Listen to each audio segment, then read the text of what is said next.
Good Tuesday morning, Market Chameleons, and everyone joining us for the first time. Thanks for coming by and checking out the Market Chameleon pre-market show with the main man all the way from Philadelphia, Dimitri Pargamonic. How you doing, D?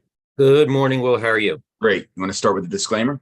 Yep. Good morning, everyone. Before we get started, keep in mind, Will and I and Market Chameleon, we're not a registered investment advisor. We're not a broker dealer. We're not telling you what to do. We're just sharing ideas. If you need advice, call your registered investment advisor, call your broker. That's what they're there for, to give you advice, provide you with guidance. Alrighty.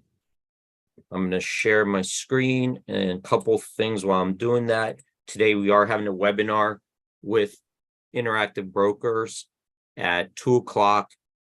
It's going to be examples and discussion about implied volatility versus realized volatility.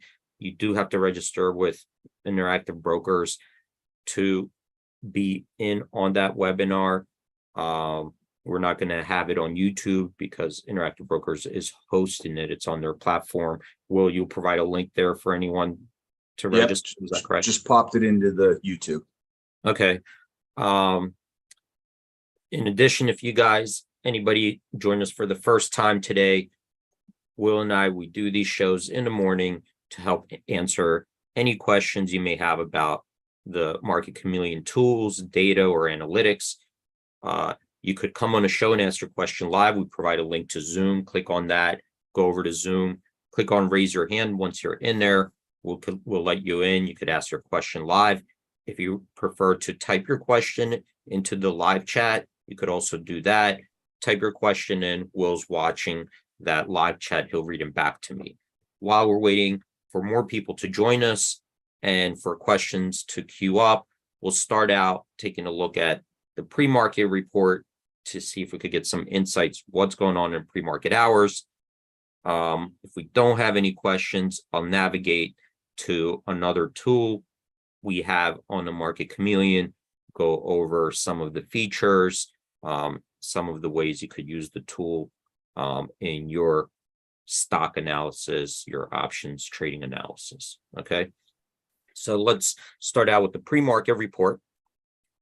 Over here, I'm going to move down here, and we have a list of stocks, a list of our most active stocks in the pre-market, our biggest percentage gainers and biggest percentage decliners. Coming down, I see 45 stocks made our percentage gainers list and 85 on our decliners. So right now, we're looking like we're setting up for bearish bias at the open.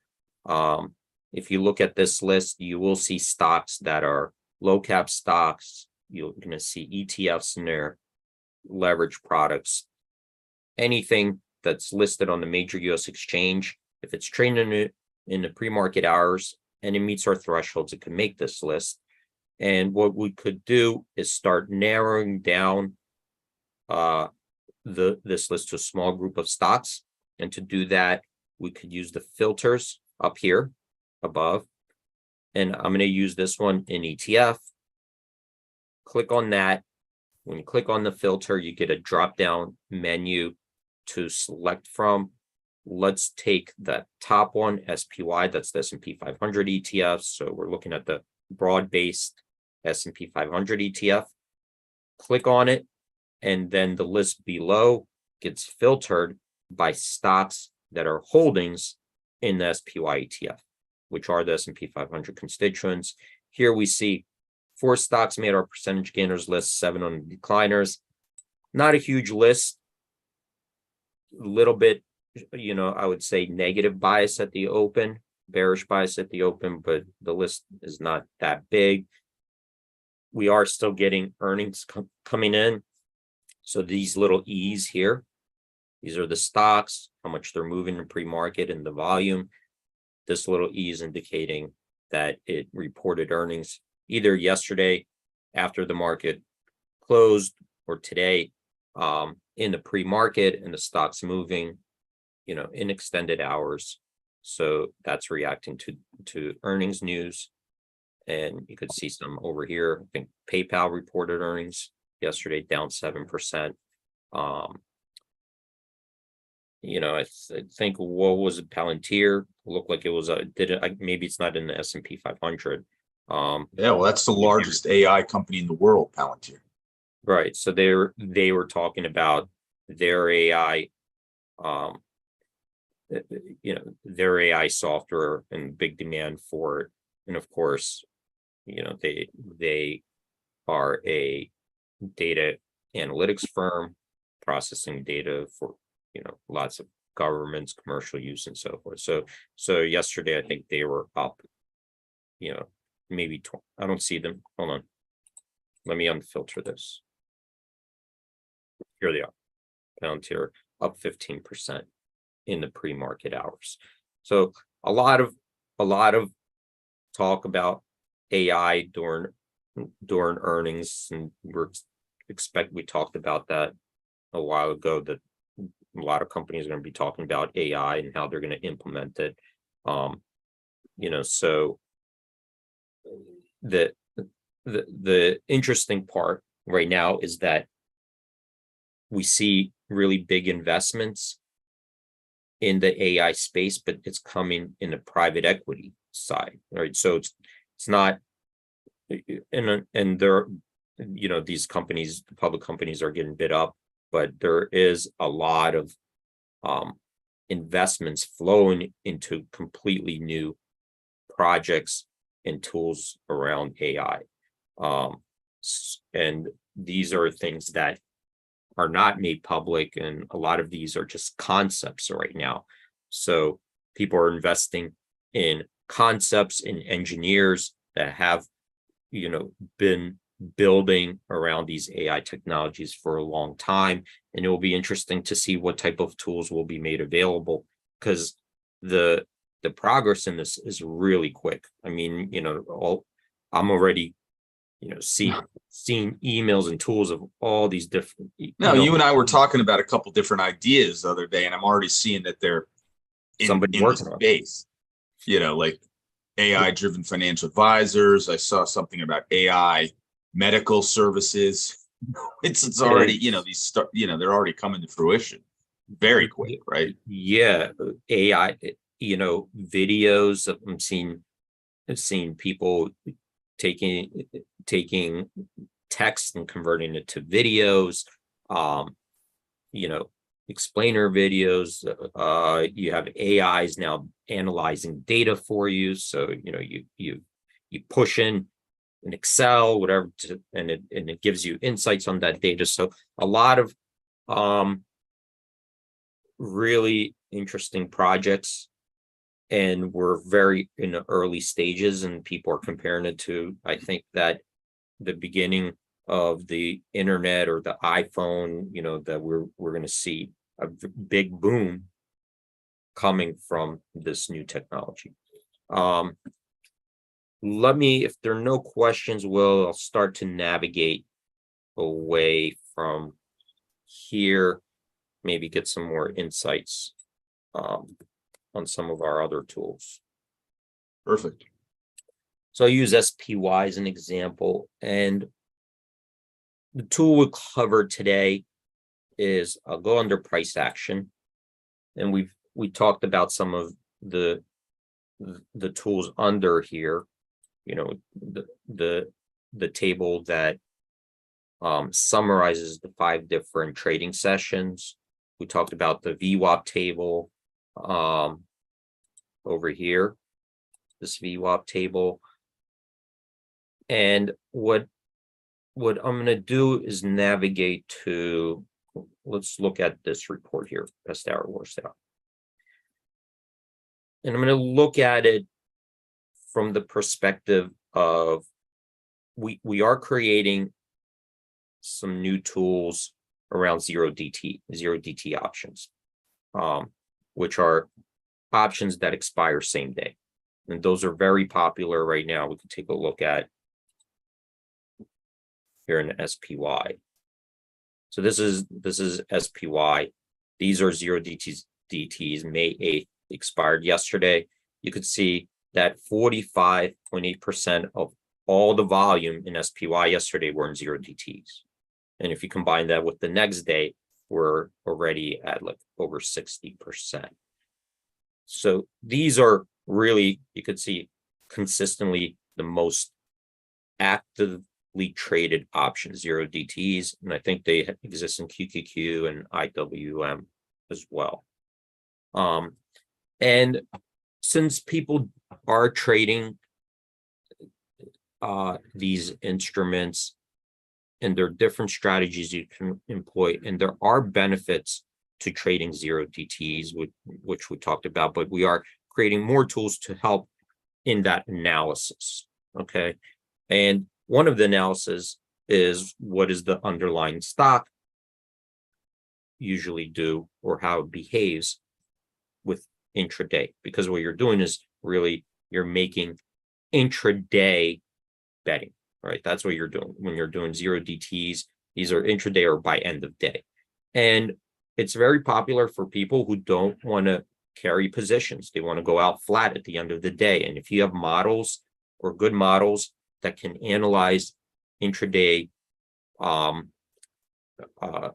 data and trade off that data, and you don't have to carry a position overnight, that is a clear benefit, because if you carry overnight positions, right, then you're using up capital, because that's capital you're not earning interest on, or you have to borrow capital and you're paying interest on that. So if you could go out flat every day, you avoid that overnight risk, because you don't know what's going to happen overnight. And you also don't have that carrying cost of positions. All right. So let's go back to this price action and see how some of these tools can help us with that. We did talk about the VWAP table, but let's go to this summary here. And this table will kind of lay out how the stock tends to perform intraday, and it breaks it down by hour. All right. And this can be useful for people who are trading, let's say straddles or options intraday, looking for either decay or movement. And how does the stock tend to move different parts of the day? For instance, if you're looking at 3 o'clock and you want to play a straddle from 3 to 4, right? And you want to know here, what does the straddle cost? Where can I buy it? Where can I sell it? What is the implied move in that straddle? Let's say it's 0.5%, maybe it's 0.25%. And that's where the market is priced. And then you'd want to take a look at, well, how does that price compare to what tends to happen in SPY? So let's take a look at that. And here, this is yesterday's stats. So this is what it did yesterday for each hour. That's the percentage. That's the percentage move from 3 to 4. This is the percentage move from 2 to 3, from 1 to 2. That's the volume for that hour. And this is the relative volume compared to the 20-day average. So here, if we 20-day average volume versus yesterday's. So we could really quickly up here just see what the stock did on a relative basis. It looks like the volume was on the lighter side. Maybe from 2 to 3 it hit its average, but yesterday was light. Not as much order flow coming into the market. So that was below average. Then we could take the move for the hour, right? It's up or down. And we could compare that to what it typically does. How much does it typically move in an hour, up or down?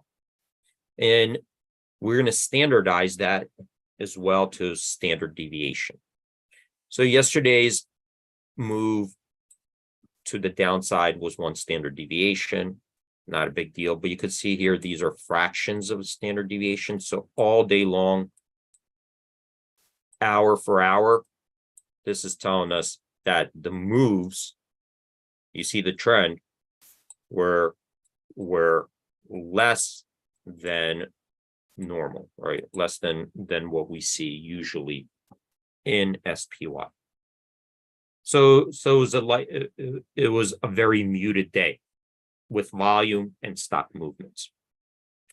And we could compare those, right, to what usually happens. These are the up or down. These are the average moves up or down hour by hour. So we could spot which hours, tended to be more volatile from 9:30 to 10.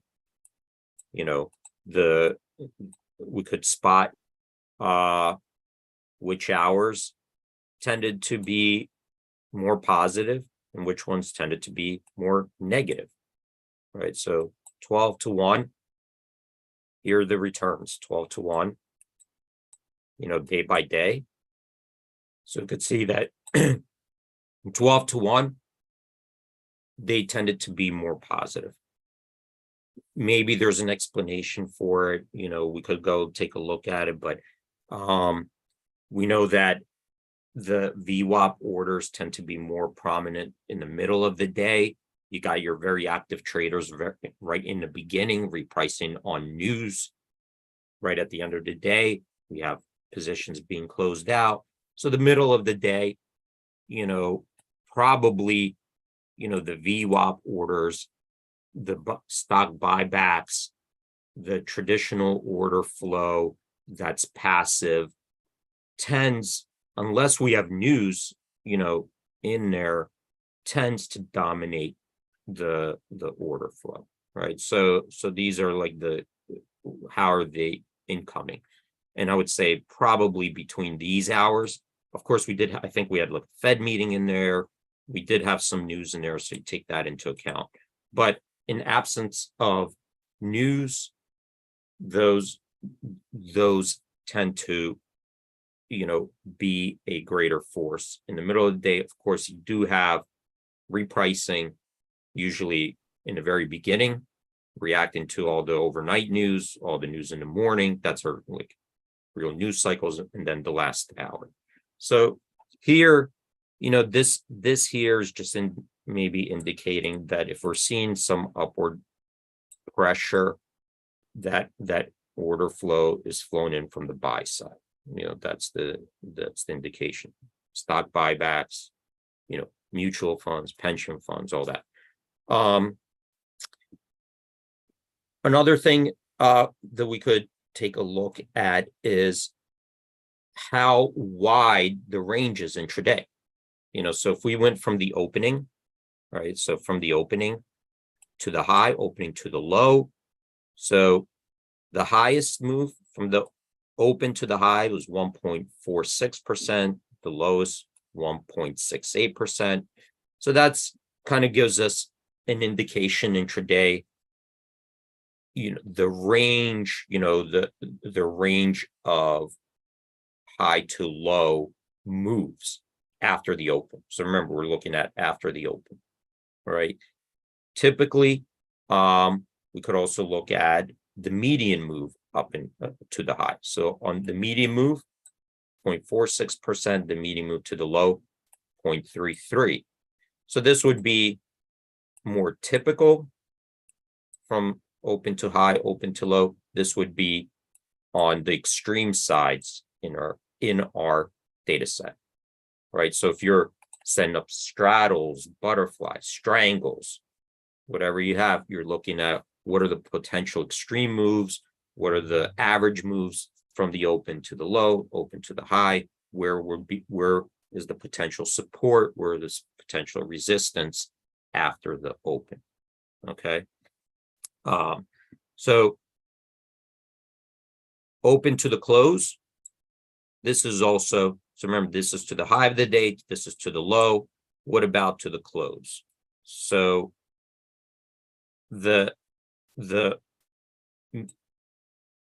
from the open to the close, the max move was 1.39% and the max move down was 1.09%. So you could see here, remember, this is intraday before the close. This is the close. So So it doesn't have to end right at the high or the low. So you could see here that intraday to the high, from the open to the close, 1.39, to the low, 1.09. So what we're doing is starting to paint ourselves a picture of the distribution of returns. And we're categorizing it by, time of day, the volume, standard deviations, the ranges from open to high, open to low, and from open to close. Okay. And then over here, this is yesterday's. This will keep track of what's going on throughout the day. So once we open, this will update, and these will start updating as the day's progressing. And then you could compare those to the averages, right? Another thing to keep an eye out for is if you are doing perhaps here, let's go. So let's say it's the end of the day, you're out, but there is trading going on the next day option, right? So this would be 1 day, still 1 day to expiration. And let's say you do want to take that overnight risk. Well, let's take a look at, I'm going to come back and we're going to take a look at the next day. So come back here, best hour, worst hour. So the day closes. Now you have this overnight gap risk, 0.4%, right? So today we're down 0.4%. So how does that compare to a typical gap? All right, here's the opening gap. So for absolute average, up or down, typically moves 0.32%. 52% of the time in our observations, it was lower, 48% higher. So a little bit slightly more biased towards the downside so far at the open, right? Almost even, but slightly more biased to the downside. The opening gap on average, up or down, 0.32%. Okay, these are the absolute average. So that's what it typically, and it's kind of right there right now, right? 0.4%. And we could see the biggest move at the open was 0.93%, almost 1%, and as low as 0.01. So this is the biggest move to the upside, 0.93%, biggest move to the downside, 0.68%. So actually, so far at the opening, the skew as far as the magnitude of the move favored the upside than the downside, even though we did get more moves that opened lower than opened higher. All right, so that would be, if you're looking at overnight gap risk, so we closed, where can we potentially open today? That would be your opening gap. All right. So this table here kind of summarizes the daily action, the tools that were, now this tool here, you don't have access to it yet because I'm still testing it. That will let you customize the moves, the time frames, day of the week, and so forth. So if you wanted to say something like, what is the average move from 3 to 4 on a Friday? Give me all available. We could do that. I'm going to go over these stats with you guys, but this will give us a bunch of stats based on that selection. So we could look at typically what is the up or down move, and then it'll convert it for you for what that means in a dollar move based on the most recent price. The simple moves, so 74% of those moves were higher, 26 lower. The average move to the upside, average move to the downside, and so forth. So this will help with those getting those intraday distribution of returns. Okay, but for now, you guys can reference this. I'm going to come back here, price action, trading hours right here. Could start out with that. It's an awesome new tool, Okay. D. Yeah. So if there are no questions, well, I might end it here because we do have that webinar at 2 o'clock. Well, we're right up against opening bell anyway, so real nice job. Great Yep. new tool. No questions about it as of now, but maybe we'll get some on YouTube. Remember, everyone, to subscribe to the YouTube channel. Thumbs up are always appreciated. We will see you for the webinar today. I put the link in the chat on YouTube. Great job, D. All right. Thanks, everyone, for joining. Stay safe out there. Have a great trading day, and hope to see you guys later today at 2. All right. Trading Peace, Chameleons. Hopefully we'll see you at 2. Thanks, D.